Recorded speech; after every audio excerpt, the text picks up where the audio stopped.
প্ৰতিধ্বনি।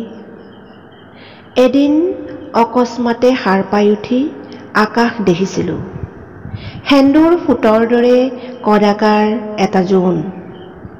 কাপুৰুষ মনটো মোৰ ভয় আৰু শংকাৰে আহঁতৰ পাতকপাদি কঁপিছিল।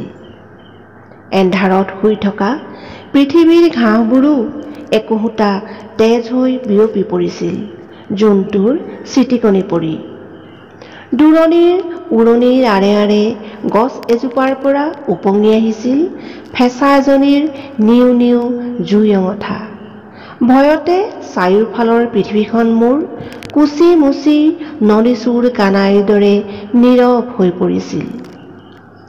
পৃথিৱীৰ যৌৱন আৱৰি কোনোবাই যেন ভয়ংকৰ হাত এখন মেলি দিছিল। আঙুলিৰ শিখাই শিখাই তেজৰ স্পন্দন। এয়া কাণ পাতি মই শুনিছোঁ। হিমালয় সীমান্তৰ সিটোপাৰে কোনোবাই হাঁহিছে। সেই হাঁহিৰ প্ৰতিধ্বনি আকাশৰ জোনটোৰ তেজ আৰু ধোঁৱা। পৃথিৱীৰ ভৱিষ্যত জোনটোৰ দৰেই অনিশ্চিত।